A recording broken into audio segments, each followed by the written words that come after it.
Big Blue Nation, what's going on? This is the Loyal BBN Fan Show. And today is a very, very special day. We are getting ready for the bowl season. Well, we actually preparing right now, currently, to play the Clemson Tigers in Jacksonville in the TaxSlayer Bowl. And hey, we get to play Clemson. We get to play an ACC team. So, with that being said, instead of doing this show by myself, I figured, well, I bring on someone that's very close to the Tigers. And if you guys will welcome me as my guest today to talk the TaxSlayer Gator Bowl is JP. He is a matter of fact, JP, how you doing today, man? I'm doing pretty good, Mike. How about you, man? I'm doing good. Thank you so much for doing this. I know the time difference. So it's actually I think it's probably you in South Carolina. Oh, actually, are you in Florida right now with the team? No, not yet. They Okay. haven't left out quite yet. I'm in South Carolina though. It's noon here. Okay, so it's actually 8 o'clock at night here and everything. So definitely appreciate you coming on. This is an exciting time of the year. Well, I guess it depends on who you asking as far as bowl wise. Everyone knows that some of these bowls can just be like a formality. But I really think that we got a really good matchup here. I was actually doing a little research. You the numbers guy, because I know you do your writing and like matter of fact, what are you at like how are you affiliated with Clemson?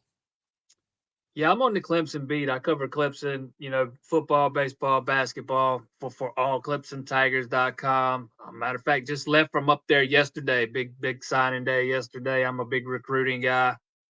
So yeah, I've been covering them since the beginning of 2020. I've been on the Clemson beat now, about 4 years. Man, that's awesome. That is awesome right there. If you're watching this and if you want to hear something funny, this time last year I was interviewing JP with a Tennessee fan. They was playing Tennessee last year. I think it was the Orange Bowl, wasn't it? I think it Orange was. Bowl, It correct. was the Orange Bowl last year. We know how that turned out. But so this year, another SEC team, Kentucky, which Tennessee happens to be one of our rivals. So if we definitely don't beat you guys, Tennessee would not let us hear the end of it. So I I bet. I think bet. absolutely they'd be like, not only did we beat you, but Clemson beat you too. So it's a real pleasure to have you on. We'll just talk a little. We'll just have a little fun here talking about the bowl game and everything. So a lot of people's getting ready for it. A lot of people have opted out. Um, what would you say as far as I guess the word on the street right now for you guys is that a lot of people have opted out. What is your thoughts on that? And is it going to make a bigger impact than what people are making of it? Yeah, it's going to have an impact, absolutely, particularly on that defense. Starting linebacker Jeremiah Trotter Jr. is declared for the draft. He's not playing. Nate Wiggins, starting corner, to me, one of the best cover corners in the country, is declared for the draft. He's not playing. Those are two big losses right there. Bo Collins, starting wide receivers, transferred out. So, I mean, those are three big hits right there that are not going to be playing in this game. Those are three starting guys. So, yeah, it's definitely going to have an impact. Andrew Makuba is another one on the back end of that defense, transferred out. He's not playing. So it's not just necessarily opt outs, it's guys that have transferred out too. So I definitely, Clemson's got some depth on that defense. So they got some guys that have played a lot of snaps. So it's not like they're going to be relying on a ton of inexperience if they can stay healthy, that is. But it's going to have an impact. There's just no other way around it. Some of your best players are not going to be on the field, and that's been a pretty formidable defense, particularly over the back half of the season. And you take two or three key pieces off of that thing, man. I don't see how it doesn't have an impact. Yeah, that just like I was saying, that was kind of the word on the street is a lot of people have opted out for Clemson. So what does that mean for UK? If you guys are hurting on the defense, I think our offense is capable. I think we have the weapons. It just depends on Just depends on which offense shows up that day. Leary has been up and down. I think the I think the fan base sometimes will definitely, maybe can't wait for him to leave. People kind of mixed on that, but I think it's really just depends on which offense team actually shows up that day. And so we are going to be missing two offensive starters on the line, and I think other than that, really, for when it comes to significant players, I think really those are the only two. Of course, our running back is coming back to play. Ray Davis he decided he's going to come back. Also, our big tight end, he actually put his name in the transfer portal, but he actually decided to come back to Kentucky. So not only is he coming back to Kentucky, but he's actually going to play in the ball game as well too. I was going back and also looking. The last time we actually played Clemson was in 2009 in Nashville, and you guys actually beat us 21-13. Kentucky actually holds the head-to-head lead, the 8-5, unless the internet is wrong. So I really think, I think it says a lot about this ball game because, especially for Clemson. I mean, you guys won a national championship just a few years ago. To have our guys want to come back and play after they've already declared, after they wanted to transfer or whatever, just to play in this ball game, I think that says a lot about what Clemson can really bring to the field. And this is going to be a dogfight. And I think the team that really can make the least turnovers and the team that can cause turnovers, I think that could be the difference in the making. Is there any particular players that you're looking to stand out that now is going to really get a chance, maybe because of people leaving?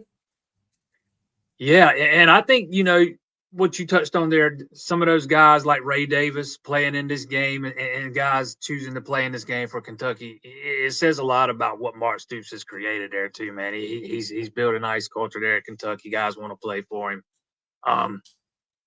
You talk about turnovers being key, and that's kind of been the story of Clemson's season this year. If they win the margin, generally they come out on top. When they lose the margin, that's when they have trouble. And Clemson's not just lost the margin this year, man. They've been the victim of some crucial, just excruciating, back-breaking turnovers. It seems like a bunch of them. You're not throwing 30 or interceptions 30 yards down the field. It's going to be an interception that's returned for a touchdown or returned deep in your own territory, or a sack that leads to a scoop and score, or a fumble on the one that goes back the other way. Just these back-breaking turnovers.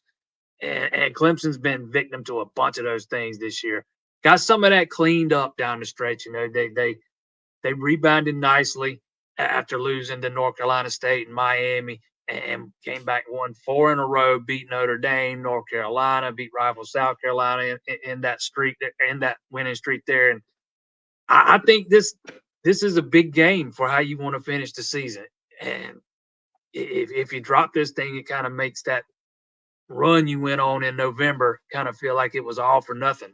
So I think this is a big game. I think turnovers play a huge part in this thing. If Clemson loses the turnover margin, I think they probably lose the game. If they win the turnover margin, their chances of winning exponentially go up. Let me ask you a question. I'm looking at you guys' schedule right now. Was there one particular loss that if you guys could have won, it could have probably made a difference? I see that you guys opened up a loss against Duke. Do you think if you would have won that game, things probably would have went different, or was that just one game and then you guys just kind of rebounded and kept going? To me, it's the Florida State game. They kind of controlled that game. They were the better team that day. Led throughout, lost in overtime, and it was a sack, scoop and score that kind of led to that game getting tied up. Nate Wiggins goes down late in the fourth quarter, allows Florida State scores on a nice touchdown throw from Jordan Travis. But to me, that was kind of the turning point in the season. That Florida State game, the Duke game was ugly. Make no mistake. I think they could have rebounded from that thing. There was a lot of ugliness in that game. They fumbled the ball on the 1 yard line going in to score multiple times, missed 3 field goals, and I think it was just sloppy ugly. But they played so well against Florida State. Probably the offensive line's best game of the season. And to have it lost on a scoop and score like that was just backbreaking, man. It was excruciating. It took them a little while to get that thing turned around, but once they did, they started playing better. Clemson's not been very good on offense this year, man. Particularly throwing the ball, everything down the field's a struggle. They got to work for it. It is what it is. If they're going to win this game, they're going to have to run the ball, and they're going to have to do it. Run the ball heavy.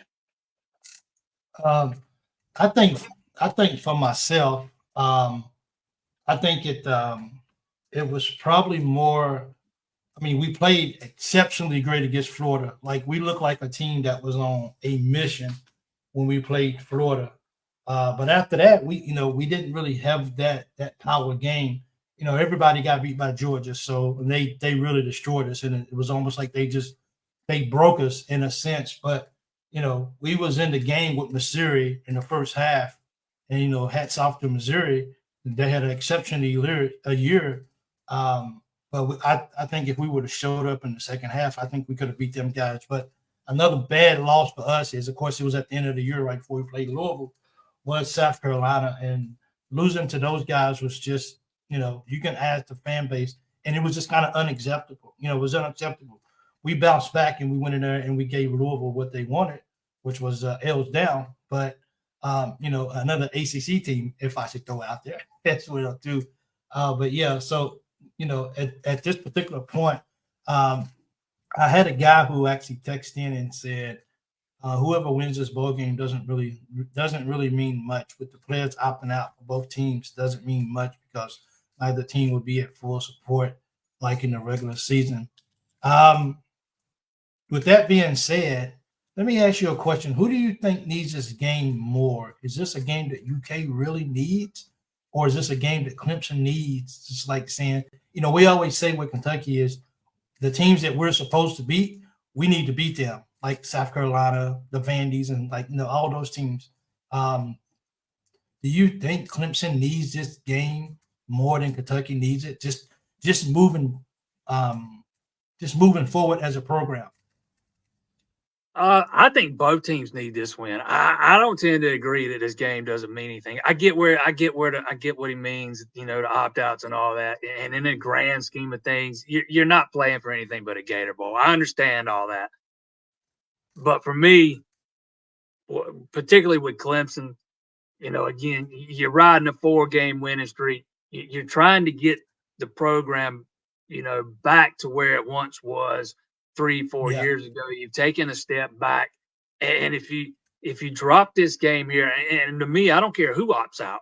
If you drop this game, you're not going to feel the optics are going to be different as compared to as opposed to if you won it heading into the off season. The perception, the feeling inside the fan base, all that stuff's going to be different if you lose as opposed to if you win. If you win, you're feeling a lot better about yourself once you get into spring ball, come March, end of March and into April, or come March and then into April. I've been around this Clemson fan base long enough to know, man, if they drop this game, it'll be doom and gloom for months.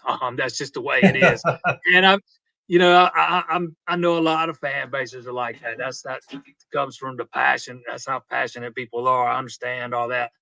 I just think from an optics perspective, man, both these teams could use a win in this game to kind of boost perceptions and morale and all that stuff heading into offseason. You win this game, you're going into the offseason with a whole lot more momentum than you would have if you go into the offseason with a loss. I think I agree with that so much, and I think that's for Kentucky too. We haven't won a national championship like you guys have in recent years. We haven't been in the playoffs since like you guys have. So I think what Mark Stoops is doing, if we can beat a Clemson, for us, it's a big recruiting tool. Like saying, hey, we're moving in the right direction. We don't always win the games that we should win, but we're still doing what we can to push forward.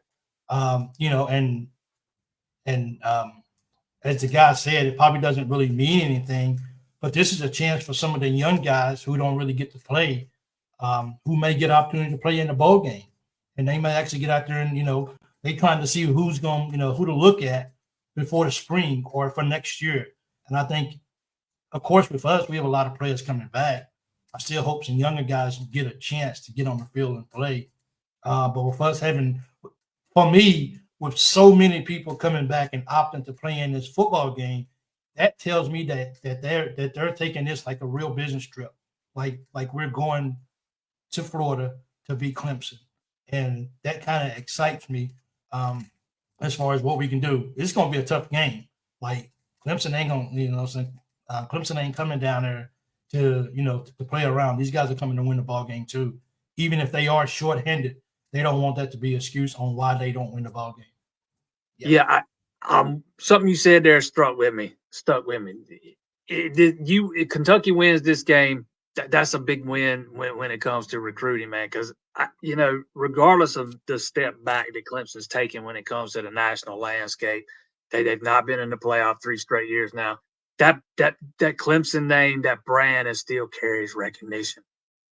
Yes, it's still a national brand, and you knock them off in the Gator Bowl, that's a pretty big feather in your cap, and that is absolutely something you can take out and use as part of your pitch out on the recruiting trail when you this is one piece of evidence that we're on the way up.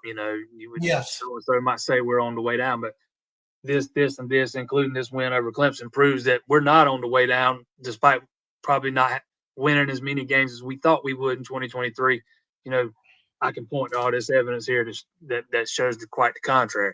So I think this game's big in that regards for Kentucky. And for me with Clemson, it's not so much about recruiting as it is about perception of the program, man, and just where it is currently, and absolutely. how it's going to be viewed going into the off season.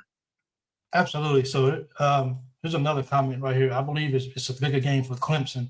If they lose to Kentucky, they lose to a mid-pack SEC team. If Kentucky wins, they beat a top-tier ACC team.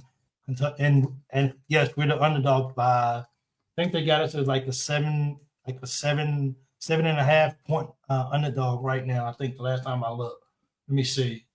They got us at 7 points. So yeah, I mean, just like you said, I mean, and as a UK fan, let's be honest, Clemson, if Clemson's on their game, they're still a top tier team in college football, and it's like I just said, like this is one of those games where, of course, as a UK fan, I want to win the football game, but I think at the end of the day, Clemson is saying, we're supposed to beat Kentucky. We're a top team football team, and just like you said, for recruiting again, if we can't beat Kentucky, then what does that look like for us when perception is when the perception is Kentucky's supposed to lose to Clemson, even though Clemson may be shorthanded, Clemson can still out recruit Kentucky. So that's going to be interesting. That comment that you just posted that was just up there right there kind of goes back to what I was talking about a minute ago, optics.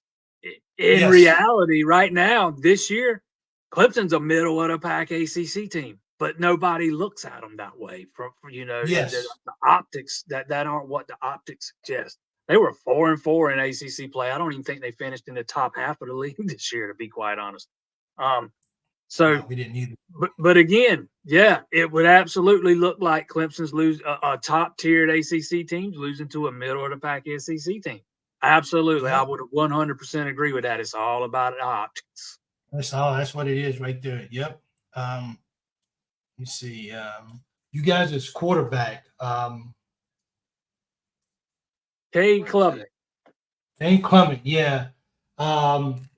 He's thrown for 2,500 yards, 19 TDs, and 8 interceptions. How do you look for him to perform in this ball game?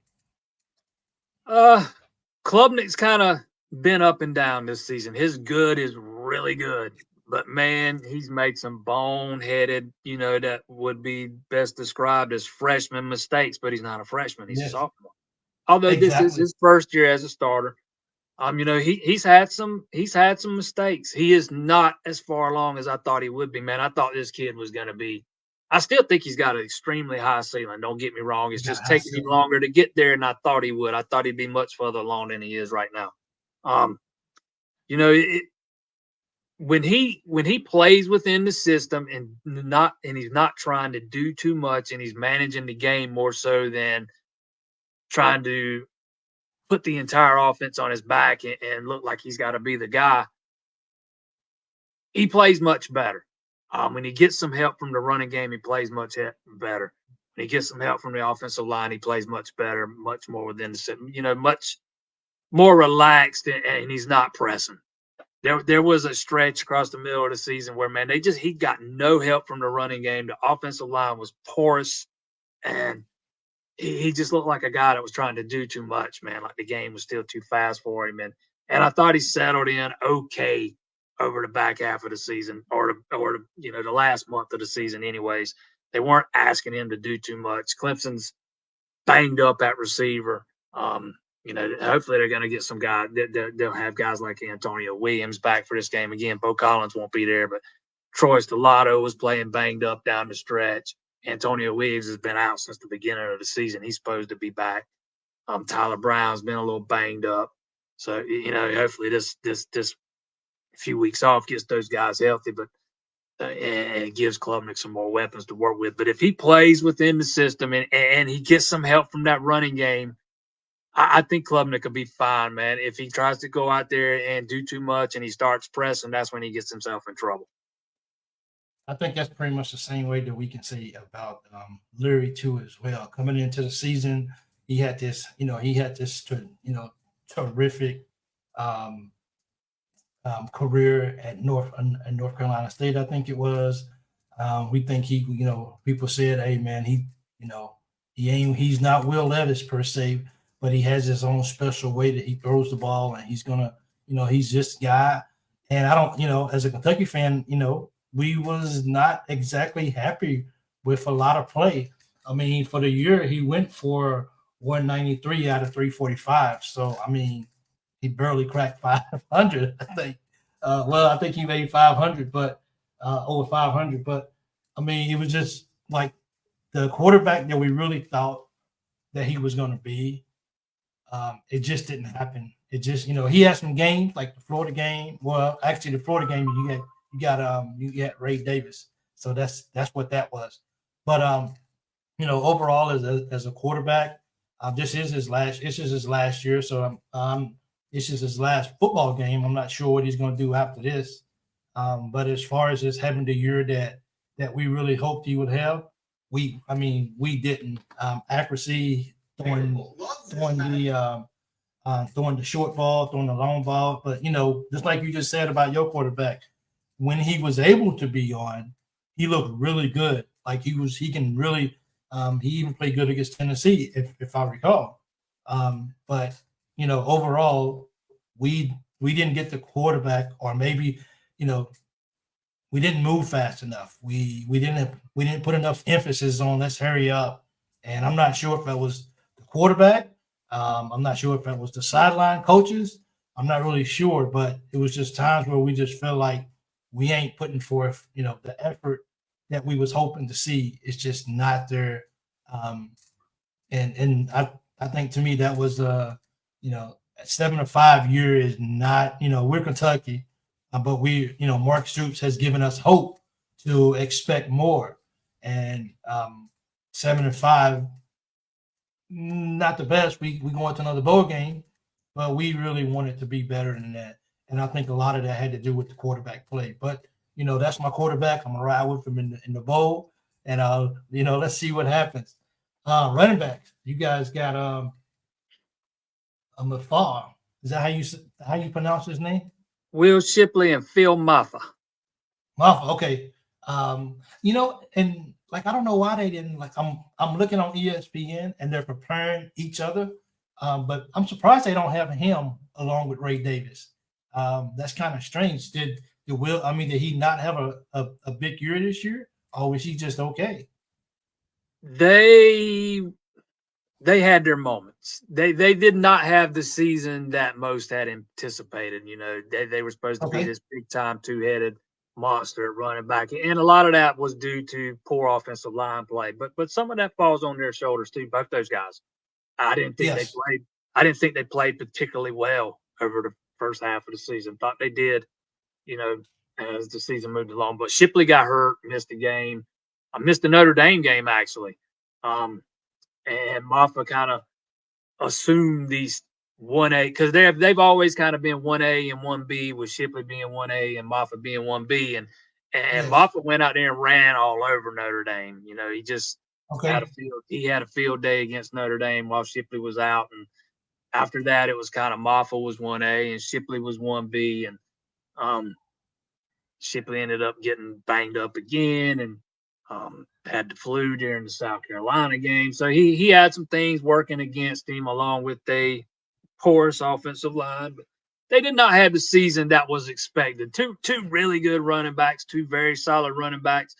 But they just don't have that elite game breaking speed. Neither one of them are really a home run threat to score every time they touch the ball. You can chase. They don't have that extra gear. Let's put it that way. But they're both really good backs. I've always Absolutely. been Yeah. extremely high on Phil Maffa. Man, I think he's a very well rounded back. Probably a little undervalued, seeing as he's playing next to Shipley. Yeah. But for me, that's the key in this game. Clemson's got to get those two guys going. If they're going Okay. to win the game, they're going to have to run the ball, and it's going to have to be with those two guys. Absolutely. Of course, our main running back is Davis, and like I said, like we talked earlier, everyone thought he was leaving, and I think he actually said he was leaving before they actually announced the bowl game. So once they said, "Hey man, we're playing Clemson in Florida," because with the year we had, we just knew we weren't going to get the best location. But I think how it actually all worked out is for us to get to Florida. No one really expected that, especially after we lost to South Carolina. We was like, there's no way. So I'm thinking that the way that it worked out, because we was able to knock off Louisville, that kind of opened the door, and we slid into this position. But yeah, Ray Davis he came here with a purpose. He broke the single season record touchdowns. I think 20 and 21 touchdowns. He passed Benny Snell. He rushed for 1,066 yards on the season. He's a workhorse. A couple of games, as UK fans, I can tell you straight up, we was mad with the coaching staff because they didn't use it like they were supposed to. And especially, I think one in particular, was the South Carolina game. They didn't use him. Like, we were supposed to beat those guys. But he actually he's coming back to play Clemson. And to me, like I just said before, with him coming back to play in the bowl game, that says that, hey, I want to come back and play an elite team like Clemson. Because even if Clemson didn't have the very best year, like you just said, Clemson, the brand is what it is. So I want to come back and I want to play these guys for sure, just because it's Clemson, and I want to see if I can beat those guys and maybe just add some stuff to my resume if we can get that win. But like I said, I think it's going to be a good game. Another so Mike, the guy that's actually commenting, he's like one of my from my fan page. He's kind of like one of my best guys on the page, and I got a lot of good people. Kentucky's becoming a team to reckon with. You can tell by the portal recruits that were signed yesterday: two big Georgia, Florida, Ohio State, and a couple of big receivers plus good high school class. But yeah, so as you and I was talking about a minute ago, JP, I think this is why this game is so big with. I think this is why this is so big with Kentucky, is because of this fact right here. Is we're trying to keep the momentum going. You guys are getting 5 stars, not us. We're getting. We might get one that is a 5-star. But as far as on the like how you guys recruit, we're not on that level yet. But we're trying to get there. I want to ask you about the matchup between Mark Stoops and Dabo. Seems a lot of people want to beat Dabo. Why is that? Dabo is one of those. He's got that. You either really like him or you really hate him. Okay. There's usually not a lot. That's just the way in my experience, that's the way it appears to me. Yes. People either really like him or they really hate him. And I'm not just necessarily talking about Clemson fans. I'm talking about in general. Yes. He's got a big personality. Um, there's been a time or two that I thought he's kind of maybe said some things he probably shouldn't have, or said them. He could have said them in a better way. But overall, man, I've been around Dabo Swinney a little bit, and he is what you see. I mean, I think he's a Yeah. genuine nice guy. He and there's nobody that wants to win more than that guy. He's the ultra competitor. There's a lot of people inside the Clemson fan base that think he's, that maybe he got a little, golly, what's the word I'm looking for here? Can't think of the word off the top of my head, but maybe, I can't, man, I'm drawing a blank. It's okay. When they won those national titles, and fell off a little bit, maybe they kind of let off the gas a little bit. Let's say that. I got you. Okay. And not purposely, but just that's just the human nature and things. And there's a word, and I'm drawing a blank, man. But I being mean, around that everything that guy. goes into yeah. I mean, everything that goes into a football season, and then when you kind of yes, you get hungry after you win it all, but it takes so much to get to that level, physically, mentally, emotionally, like everything. And it's kind of like, okay, you know what? Let's not necessarily on purpose, but it's a little bit like, okay, let me just excel just for a second because I've been running on 100 for the past 5 years, and if I don't, I'm going to just break down physically as well. So Yeah, I mean, I um, don't think they got. I don't think they let off the gas purposely or got lazy or anything like that. I just think I'm not saying they weren't as hungry or anything.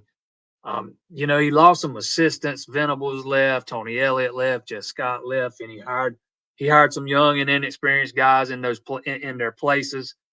He's kind of tweaked the coaching staff since. Garrett Riley's been here a year now running the offense. He just brought in new offensive line coach and Matt Luke, who's been away from the game, but man, he's been around a bunch. He was a head coach at Ole Miss, coached one of those national title offensive lines at Georgia, and brought in Chris Rump to coach the defensive ends. Who I think he, kind of knocked it out of the park with both those hires. I think he knows his program's falling off a little bit, and he's doing what he can to get it back to where it once was. And he's got this. There's this narrative out there that he refuses to use the portal and all that good stuff. And and Clemson's made some efforts to recruit some offensive linemen in this portal, not necessarily plug and play starting offensive linemen, because they got 4 starters returning, and I don't think they got a talent problem there. I think they just maybe had a coaching problem.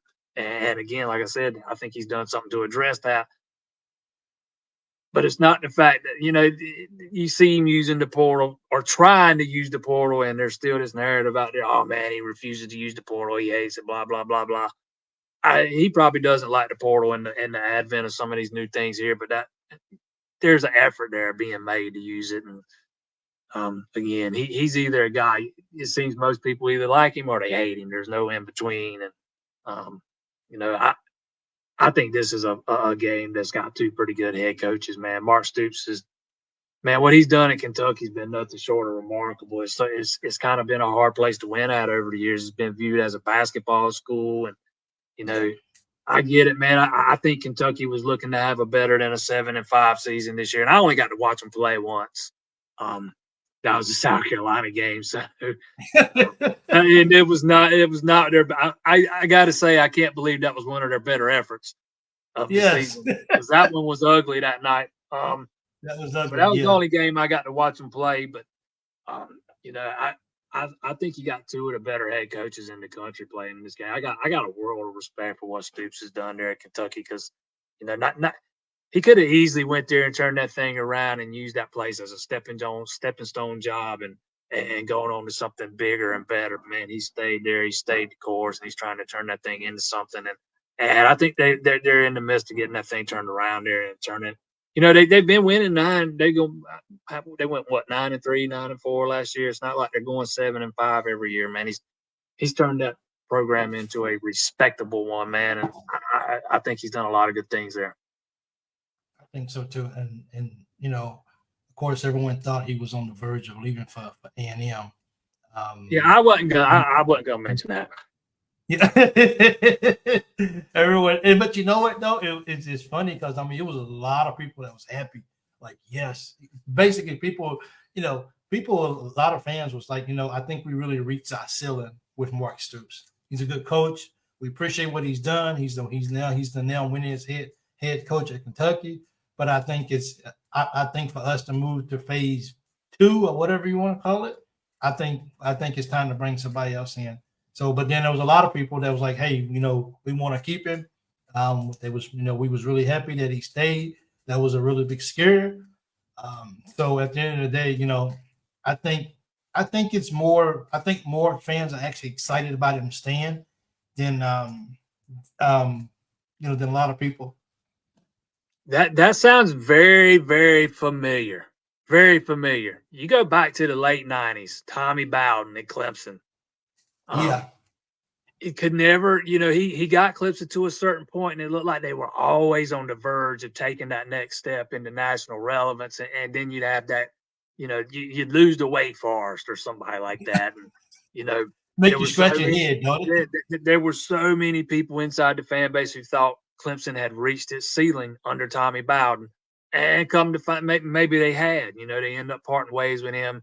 And the next guy that comes in, he's got that vision of what he wants Clemson to be, and he kind of, he takes what Tommy done and keeps it going in that direction, adds a little bit to it, puts his own personal touch on it, man, and voila, look what he's turned it into. So maybe there's some validity in that argument too. I don't know. I'm not close enough to Kentucky to really have an opinion on that. I just know that Stoops has done a heck of a job there, man. There's not a lot of people that can go in there and build a consistent winner at Kentucky, and he did it. Absolutely. So I want to ask you a question. I was listening to a show. I'm not sure if it was yesterday or not, but you guys. So you got a new offensive coordinator, right? I think he's been there for a year, right? Lincoln Riley's brother, Garrett Riley. Okay, I heard someone say that Dabo is selfish. Why won't he just give Riley the keys to the offense? Because even as a UK fan, we question how much, because we know Liam Cohen, he's the guy, and people really love him at Kentucky. But sometimes we wonder how much is the style of play, how much is the speed of play, how much is the balance, how much does Mark Stoops have his hands in.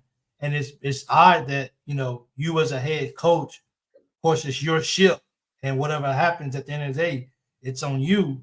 But why does head coaches bring in offensive coordinators and then want to tie their hands, only want to give them one hand to use when they came there to win football games?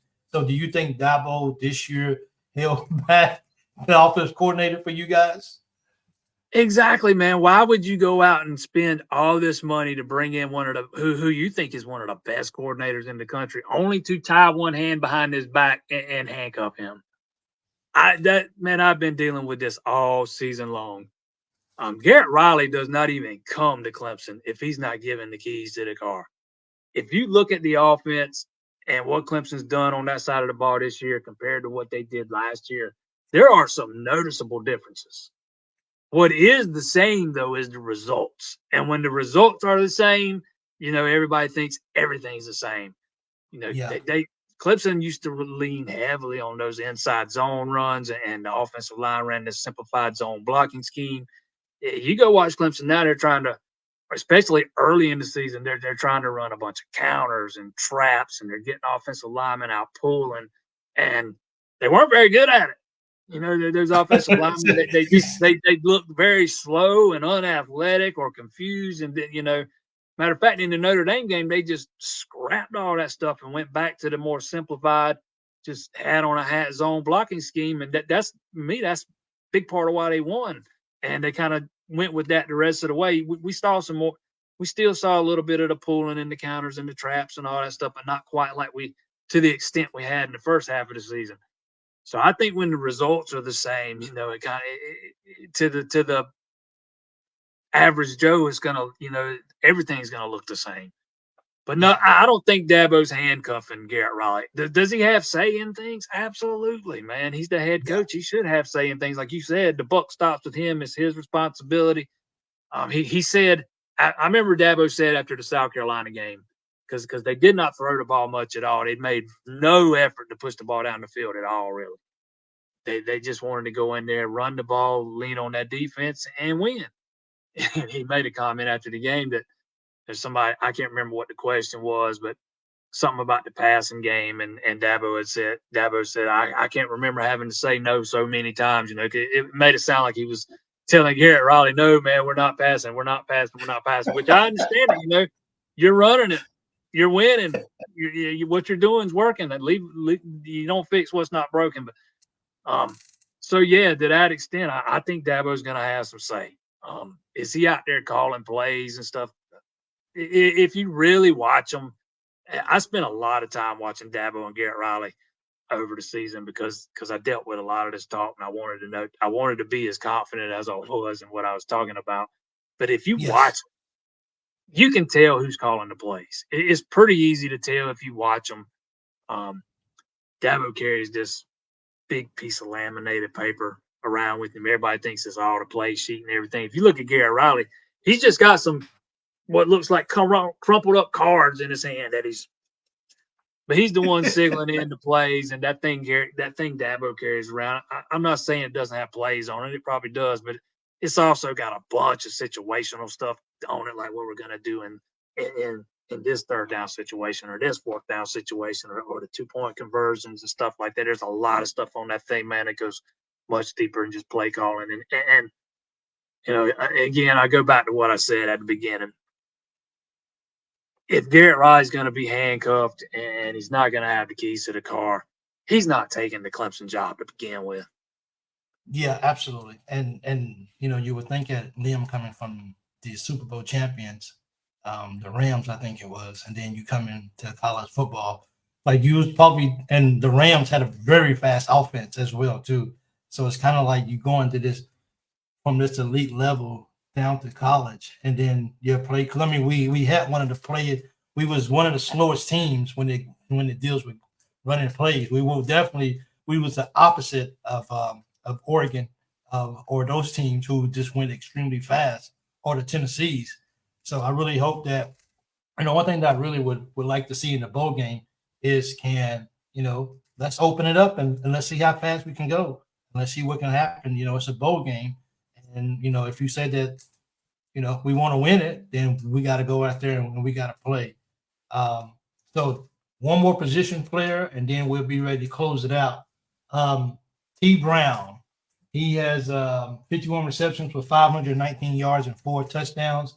And ours is Dane Key with 38 receptions, 550 yards, and 5 touchdowns. I would say this about Dane Key. He was good. He was tremendously good as a freshman. He made some really good catches, a couple of good touchdowns towards the end of the year. But overall, as a sophomore season, I don't think he had the year that I think it was, the mistakes or whatever was going on. I know he had some family stuff that was going on, so that probably had a lot to do with it as well. But he definitely didn't have the sophomore year that we as Kentucky fans was hoping for. Of course, when he plays along with Brown and Tavion Robertson, those guys was really good too. And we had a couple of good tight ends as well. But I mean, I think it's going to be who can get the ball down the field in this ball game, who can make smart passes, and once again, as we spoke about earlier, who doesn't get the turnovers, who can protect the football and give their team a chance to actually win the ball game. Your thoughts on your wide receiver? Going back on Clemson's wide receivers, man, again, they've been banged up. Hopefully they get Antonio Williams back for this game. Sounds like he's on track to play. He's been practicing and everything. But for me, with Clemson, it starts with running the ball. And on defense, you talk about the Kentucky's wide receivers. Clemson's pass defense has been really good this year, really good. But man, are they paper thin at corner right now. We were out at practice last week. Mike Reed, the cornerbacks coach, he had 5 guys he was working with. And I think 3 of them were either walk-ons or scout team guys. They're going to start 2 freshmen. Avion Terrell on one side at one corner spot, who's been really good, who's been starting down the stretch, and on the other side, Shelton Lewis, who's played some and has flashed when he's played. Outside of that, Clemson's very banged up at corner. They're missing some guys at safety too, so it's going to be interesting to see how good Clemson's pass defense, which has been so good all season long, how it responds to missing a lot of these guys. Nate Wiggins has been a staple on the back end of that defense when he's in there. He missed a couple games hurt, but when he's in there, man, he's been the fixture back there, and he's been one. He can take your best guy out. We'll see how Wes Goodwin, defensive coordinator at Clemson, kind of adapts and responds to missing some of these guys. So I think that's going to me, you got to slow down Ray Davis and Kentucky's running game, make them beat you in the air. And on the offensive side, you got to be able to run the ball and not turn it over. Absolutely. I think it's at the end of the day, you got to give your team a chance to win the ball game. And if you can't hold on to the ball, and if they're going to have more opportunities to score than you do, then a lot of times that can definitely be a recipe for losing the ball game. So, JP, before we get out of here, I have one more thing that I like to do with all my shows, especially these ball games. I did it with you last year with Tennessee. It was a lot of fun. Without being humble, tell me, we're going to have a face-off, me and you, and I want you to tell me why Clemson is going to beat Kentucky. You don't have to be humble about it, because you are the favorite for the ball game. I will go first, and then you can rebuttal or you can. So we'll both get 30 seconds apiece, and I will start it off. So why is Kentucky going to beat Clemson this year? 2 syllables, Dabo. We want to beat him. We want to look over on the other side of the football field, and we want to see him putting his head down and just going off on his team. Kentucky is ready for this. Our guys are coming back for one reason. They're not coming back to play. They're coming back to win. This is a big ball game. This is a big opportunity for Kentucky's program, and I don't think Clemson is ready for this. Clemson has not had a great year, and I think we're going to capitalize on that. And I think UK goes out there and shows Clemson just how important and how big the SEC is. Go Cats. Yeah, I think this is going to be a low-scoring slugfest type of game. I think it's going to be a defensive battle. And I think Clemson wins because I think they got a better defense. I think Kentucky's going to struggle to run the ball, and they'll probably hit a couple pass plays. But man, that Clemson's pass defense has been so good. Those freshmen have been so good. Again, I know they're paper thin at corner right now. As long as they keep those 2 guys healthy that are going to start, they should be okay. Clemson's defense is it's been outstanding over the last month of the season. They've just been suffocating.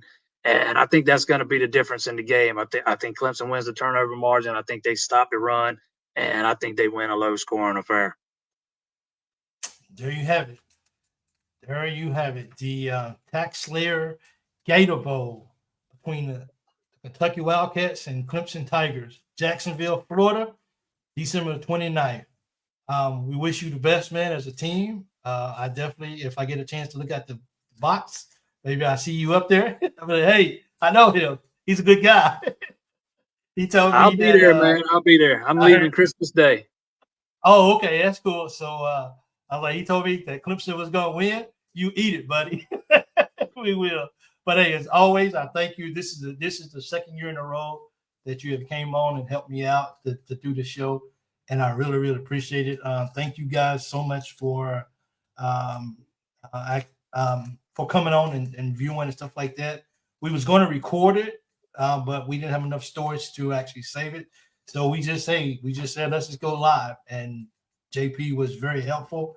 He said, let's roll with it. So that's what we did. So UK, this guy right here says UK 24-17. So, that's what we do for real. But hey, thank you once again. Supposed to do. Yeah, I know. So, thanks, Mike. I appreciate it, buddy. You're awesome. So, hey, Merry Christmas to you, to your family. Safe travels down to Florida and everything, and enjoy the bowl game. And once again, thank you. You've been watching the Loyal BBN Fan Show. I appreciate it. Make sure you guys come back and join me tonight after the Louisville game, celebrating the L's down for beating Louisville, another ACC team. But hey, thanks, JP. I appreciate it, and you have a wonderful evening. Okay. Or Yes, sir, actually, man. in your case, yeah, I'm about to ready to go to bed too. So it's late. It's pretty late. I'm tired. Have a wonderful thanks, JP. afternoon and Merry I Christmas will. to everybody out there. It's pitch dark outside for me, so I'm not going out. Don't worry. So hey, thank you, and you have a good one. Okay. Yes, sir. Merry Christmas to everybody. You too. Thank you so much. That is awesome, man. Thank you, you guys.